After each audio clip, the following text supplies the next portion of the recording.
Listen, the following program is intended for adult audiences only and maybe... Exactly, Tommy. This is for grown-ups. Why don't you go find a sandbox, Baldy? And to be careful of what you say, Angelica.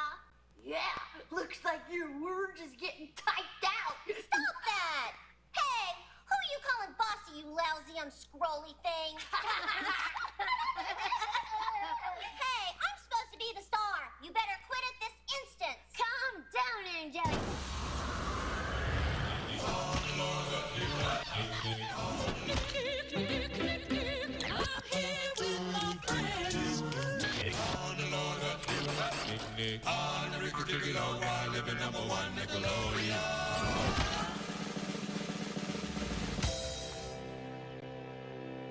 Hello, I'm E.G. Daily, but you may know me as the bravest baby of all, Tommy Pickles.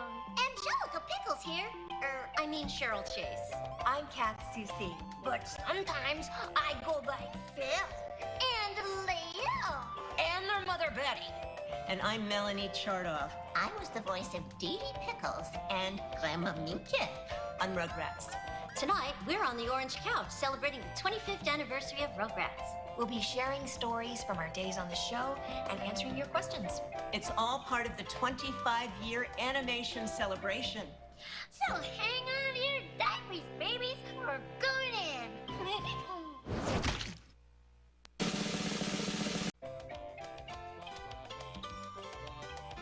Okay, so what are your favorite episodes or memories from the show? Oh, I know. The potty training episode in which all the babies are trying to determine whether to pee like Spike the dog or whether they should get sucked down the toilet, and they're all afraid of that, especially little Chucky.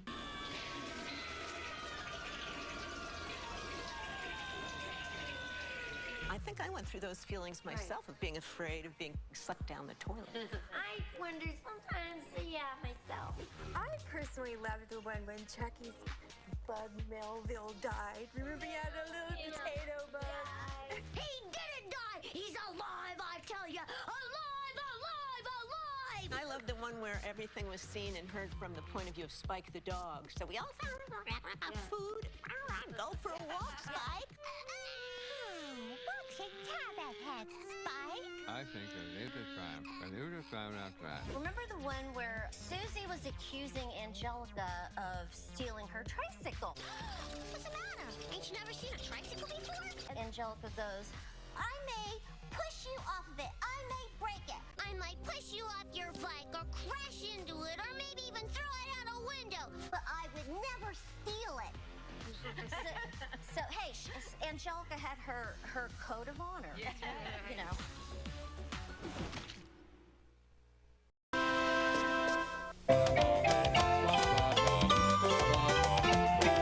What was it like working at Nickelodeon 25 years ago? Magic. Nickelodeon was kind of magic, you know?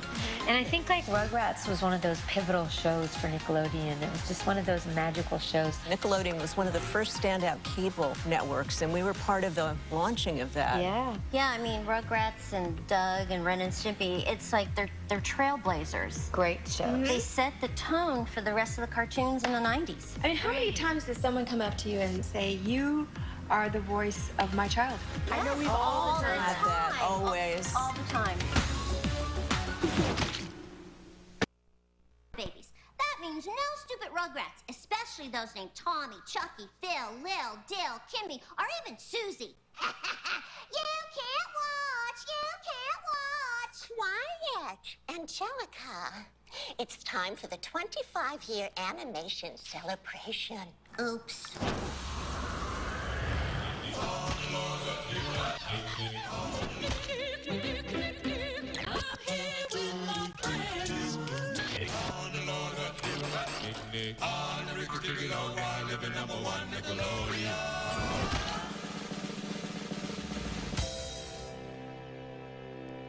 Hello, I'm E.G. Daily, but you may know me as the bravest baby of all, Tommy Pickles. Angelica Pickles here. I mean Cheryl Chase. I'm Kath Susie. But sometimes I go by Phil And Leo. and their mother Betty. And I'm Melanie Chartoff I was the voice of Dee Dee Pickles and Grandma Minka. on Rugrats. Tonight, we're on the orange couch celebrating the 25th anniversary of Rugrats. We'll be sharing stories from our days on the show and answering your questions. It's all part of the 25-year animation celebration. So hang on to your diapers, babies. We're going in.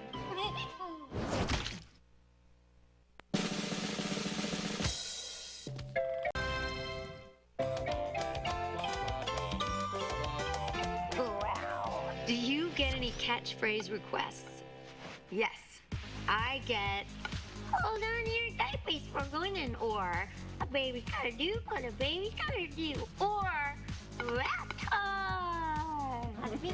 I get a lot, like, of course, you dumb babies. You dumb babies. There's nothing wrong with me, you dumb babies. Another one is I get all the time, it's like, well, I wish I could be you so I could be friends with me. That's a classic Angelica. Yeah. People always ask me for... Oh, Stu! Where are the kids? Stu, can you get that? Daff, what about you? Oh. I do remember going to my elementary school and being announced by the principal, and all the little kids and the whole school were in this assembly, and they asked me to do my voice, Phil and Lil, and there was this huge burst of crazy maniacal laughter, followed immediately by, do Tommy, do Chucky, do Angelica. Yeah. I was like, that one moment of, they love me, and it's like, no, I don't do any of those guys.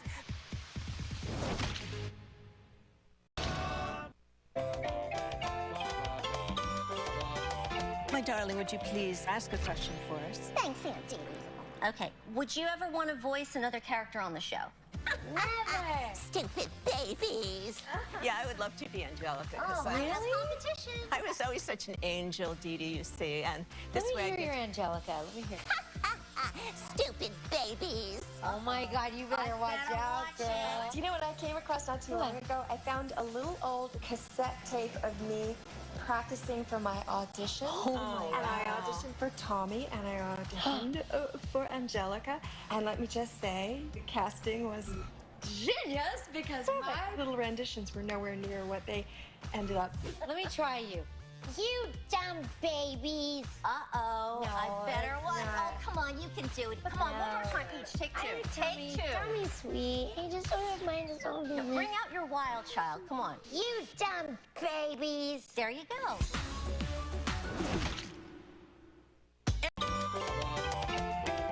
Speaking of kids, and you guys probably had this, when they're like under 6 years old, they don't, or 7, they really don't understand that adult women do these cartoon voices. Yeah. And I remember I was having lunch with this very sophisticated 6-year-old little girl, and we were talking, and then at the end of the lunch, she goes, but where's your costume? Thinking that, you know, you're Angelica, but where's your costume? Yeah. I was at a charity event as one of the cast members, and I remember the little 4-year-old boy raised his hand after I did a couple seconds of Gay Pickles. And I said, yes, what's your question? He said, how do you color yourself in? I would do kids parties for my kids, and there would be all these boys there, and they were maybe like 12 and 13 at that point, and they were really too cool for school. And then my daughter would go, my mom does Tommy Pickles, and the kid would be like, yeah, whatever. And then I'd go, hold on your diapers, and he'd go like, lose all his cool. I don't know, Tommy. I don't think this is such a good idea. A baby's gotta do what a baby's gotta do. Hi there. There's more in the orange couch with the cast of Rugrats coming up. That means more in me. Oh, yeah. And I guess some of these Rugrats, too. Angelica.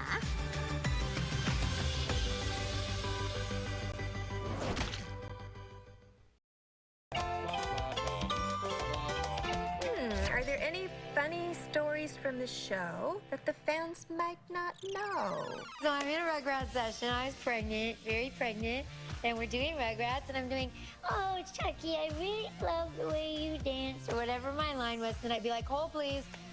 And they'd be like, are you okay? I'm like, I'm having these weird contractions, but doctor says I'm fine. Then I do my next line. Oh, where's Reptar? Hold, please. And then all of a sudden, the engineer's like, Eugene, you're having these contractions quite often. And I was like, no, I'm fine. 5 hours later, I'm in the hospital. I had a baby. Wow. Yeah. I remember screaming, Stop the presses! My son is having a baby! That's so wrong.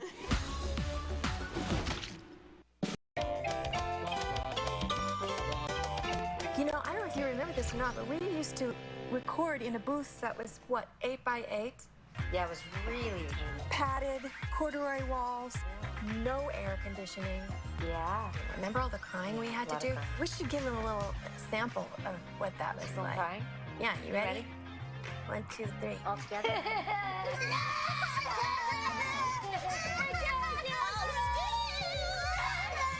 And then I'd have to do it all over again because I had 2 babies. And that booth got so steamy in there. It got so hot. We would have to go out and take a break because it was still like 100,000. It was 100,000 million degrees in there.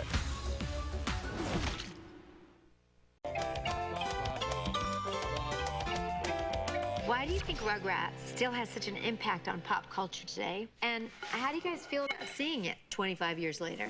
I just love seeing it on Splat, and when I went to Europe, I saw myself being dubbed differently. Some other Dee Pickles' voice was on it, and then I was in Buenos Aires, and it was running there with a voice similar to mine. Oh, está bien, cariño. Lo que importa es la intención. And it just absolutely thrilled me that we were part of something so iconic. And then we won Emmys, and then we won stars on the Walk of Fame, and then we did feature films, and it just was so beautifully progressing, and I don't think any of us expected it. That was an amazing day, getting a star on the Hollywood Walk of Fame. I mean, it was almost like our characters were real to people. Amazing. Yeah. You know, I got a ticket that day on the way. No! I got pulled over by a cop, and it was, what was like 102 degrees that day? It was so hot. And I got pulled over, and the cop was one of those guys that just loves to take his time writing the ticket. You should have said, Officer, I'm on my way to the Rugrats. I tried to tell him I have something so important to do. Hey, Splat fans, thanks for hanging out with us tonight. It felt amazing to revisit all those great memories we created together. Luckily, the party is not over just yet. Join us Rugrats tomorrow night. We'll be back here reminiscing on the orange couch. Yay!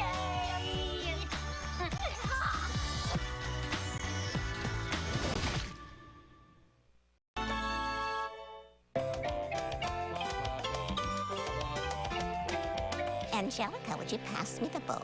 All right. Did you notice any similarities between you and the characters? Well, in my case, I think my character, Dee Pickles, became more representational of me as it went along. I mean, first of all, the animators would watch us move our mouths in the booth. And so all the little quirks and facial characteristics that I had personally got animated into the character. Cool. And she had a higher forehead, I think, because of me. I always had my forehead. And she became more and more like my actual mother, upon whom I based the character, who was kind of neurotic, but very repressed. Did she know that character's based on her? I told her later after. Did she get mad? You know, after I bought her the condo, she was. Oh, well, there you go. I would say the similarities are that Tommy Pickles has a round head, and I think I have a little round head, so there. You do look like a cartoon character, it's true. How about you, Kat?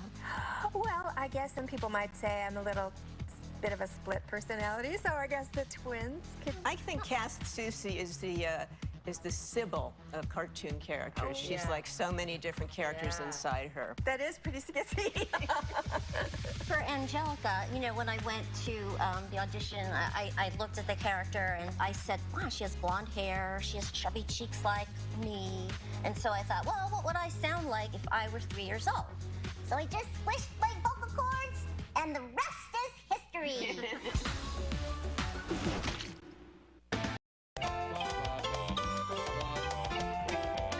Why do you think that Rugrats resonated so deeply with children? I sort of feel like Rugrats really captured like what kids must have really been thinking. Like, you know what I'm saying? The creators really just like went in a kid's brain, and that's why kids were able to just be like watching it, knowing that they were being understood. These little babies were the kids' friends that came into their house Right. every day, and it was a very safe, kind world.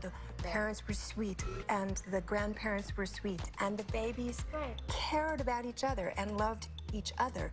I love you. I love you all. Oh, brother.